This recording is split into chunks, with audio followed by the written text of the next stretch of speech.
Masih bersama saya Rizka Devi dalam Kompas Aceh Sepekan. Saudara, Kompas TV menurunkan liputan khusus rentetan kekerasan yang dialami dua jurnalis di Aceh.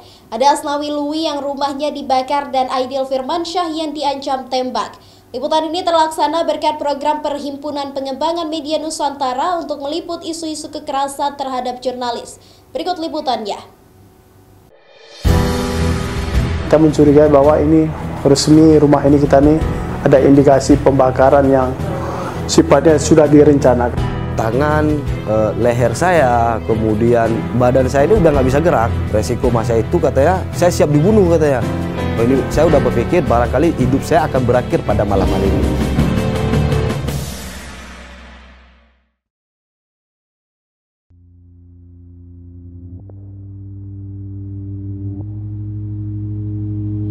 Inilah jurnalis harian Serambi Indonesia Asnawi Lui.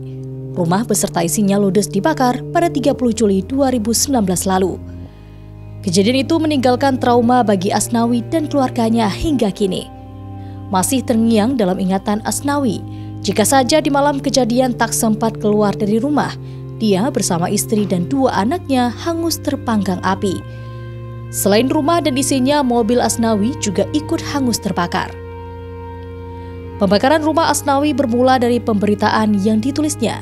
Dia memberitakan perkara dugaan tindak pidana korupsi proyek pembangunan Jalan Muara Situlen Gelombang 2. Pekerjaan ini dinilai melanggar hukum karena tidak sesuai kontrak dan spek pekerjaan yang merugikan keuangan negara.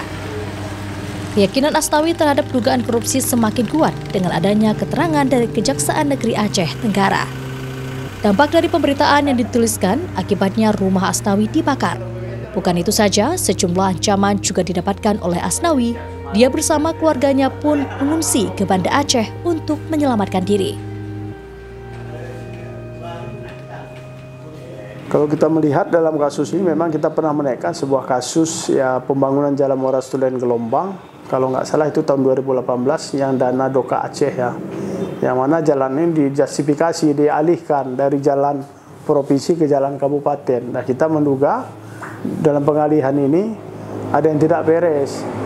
Nah, ada yang tidak beres dan kasus ini sebenarnya itu bermuara dari hasil penyelidikan Kejaksaan Negeri Kutacani pada saat itu. Nah, mereka mendapatkan data-data di lapangan dan menjadikan ini sebuah kasus yang akan mereka naikkan pada saat itu. Tak terima rumahnya dibakar, Asnawi pun mencari keadilan. Tak mudah baginya untuk bisa mendapatkan keadilan walau sejumlah bukti sudah dikantongi. Faktanya, proses hukum juga berjalan semestinya. Awalnya kasus ini ditangani oleh Polres Aceh Tenggara.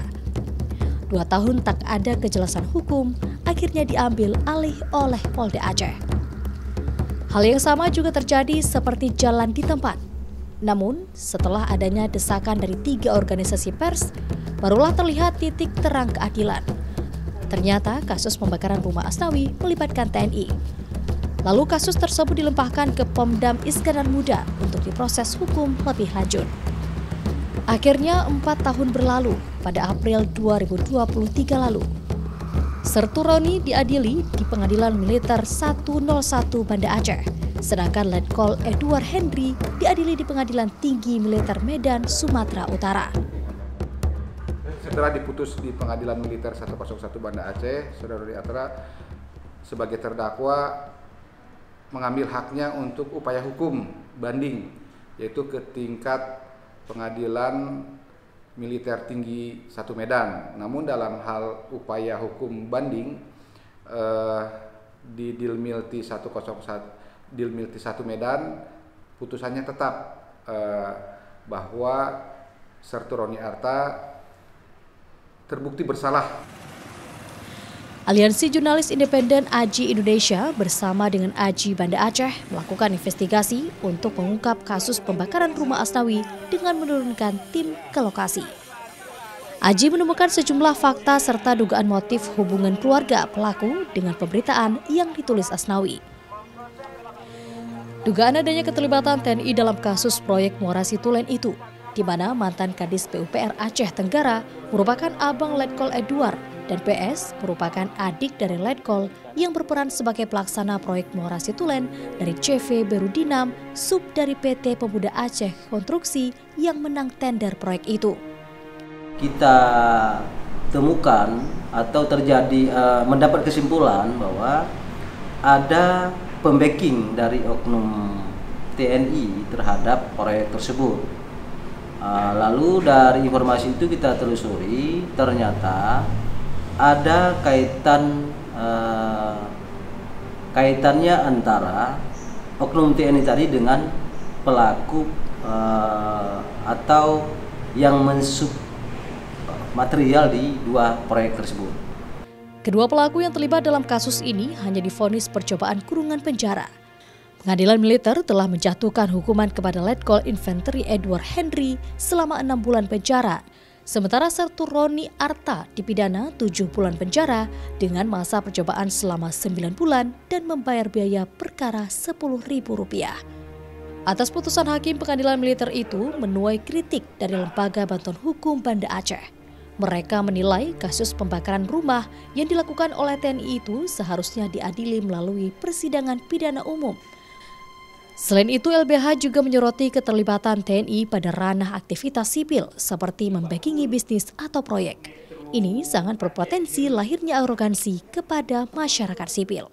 Ya, kami pikir itu juga menjadi salah satu pemicu ya ketika TNI atau Polri itu berbisnis, kadang-kadang ada motif untuk mengamankan aset bisnisnya sehingga mendukung mereka untuk melakukan tindakan-tindakan di luar hukum. Pun demikian, Asnawi tak ada kuasa. Dia pasrah menerima keputusan pengadilan dan kini mencoba untuk memulihkan trauma yang dialaminya. Asnawi dan keluarga kembali dari pengasingan untuk menata hidupnya di Aceh Tenggara. Dia mulai membangun rumah di tengah sisa puing-puing kebakaran. Pulang ke kampung halaman adalah pilihan hidupnya.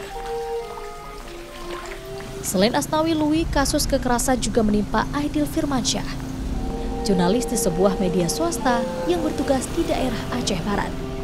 Dirinya dijemput oleh anggota TNI Kodim 0105 Aceh Barat atas permintaan Akrim selaku pengusaha pada 2020 lalu. Aidil diancam dibunuh menggunakan senjata api oleh Akrim. Pelaku yang mengancam Aidil mendapat perlindungan dari oknum TNI. Namun keadilan juga tidak berpihak kepada Aidil. Pelaku pengancaman pembunuhan itu hanya divonis hukuman percobaan penjara.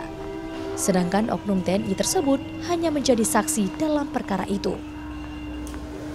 Nah, jadi pasca saya udah bernegosiasi dengan TNI itu, kan saya menolak berapa kali untuk diajak ke kantor mereka nih. Namun pada akhirnya dengan beberapa catatan saya ke sana lah. Tapi gitu saya masuk, saya tidak langsung mendapat sebuah sambutan yang tidak elok gitu. Saya disuruh duduk, setelah itu saya dimarah-marahi. Nah, ketika pucuk itu dikeluarkan, senpinya dikeluarkan dari laci, langsung orang sudah berkerumun. Oknum TNI tadi yang berada di samping saya ini langsung merebut tuh pistol dari tangan si yang mengancam saya ini.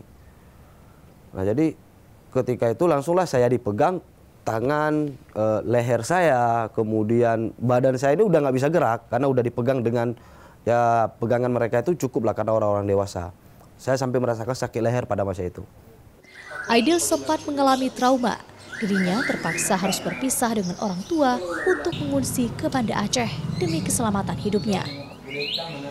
Peristiwa yang dialami Aidil juga berawal dari pemberitaan yang ditulisnya terkait protes warga kepada PT Tuah Akfi Utama yang tidak membayarkan kompensasi kepada warga seperti yang telah dijanjikan perusahaan. Berita ini ditayangkan di media online berjudul Tak Bayar Kompensasi. Angkutan tiang pancang PLTU 3 dan 4 dihadang warga. Akrim sebagai pelaksana proyek tersebut marah atas pemberitaan itu. Peristiwa kekerasan yang dialami Asnawi Lui dan Aidil Firmansyah menambah daftar panjang kasus kekerasan terhadap jurnalis di Aceh. Pasalnya, Aceh sempat berada di urutan pertama Indeks Kebebasan Pers pada 2018 lalu, namun menurun jadi peringkat ke-23 tahun 2021. Data AJI Indonesia mencatat dalam kurun waktu 10 tahun terakhir ada 21 kasus kekerasan yang dialami jurnalis di Aceh. Baik itu kekerasan fisik, pengancaman pembunuhan, maupun menghalang-halangi kerja jurnalistik. Dari 21 kasus itu, hanya 2 kasus yang berakhir di persidangan. 1 kasus mendapat surat perintah penghentian perkara, mandek di kepolisian sebanyak 8 kasus, sedangkan sisanya berakhir damai. Ya, saya masih beraktivitas pasca kejadian saya, pengancaman itu. Mungkin sempat eksistensi saya itu hilang beberapa dalam kurun waktu 1 hingga 2 bulan. Tapi karena semangat yang diberi teman-teman ini dari organisasi pers, baik teman-teman di AJI, baik teman-teman di IJTI, mereka selalu menanyakan kabar dan udah kita harus bangkit. Tidak semua orang bisa mengikuti jejak seperti yang pernah kita rasakan. Karena sehebat apapun kita menulis, sekritis apapun kita menulis, seidealis apapun kita dalam menulis, tapi kita harus kedepankan keselamatan kita dulu. Memang risiko jadi seorang wartawan ini kan memang cukup besar ya. Tetapi kalau memang risiko itu bisa kita hindari, lebih baik menghindar daripada menghadapin. Karena kekerasan terhadap pers ketika ini terjadi, ya kita sudah merasakan 3 tahun persoalan ini kan cukup panjang itu. Penyelesaian kasus kekerasan terhadap pers di Indonesia masih menjadi pekerjaan rumah pemerintah yang hingga kini belum tuntas. Nova Mistayanti, Kompas TV, Banda Aceh.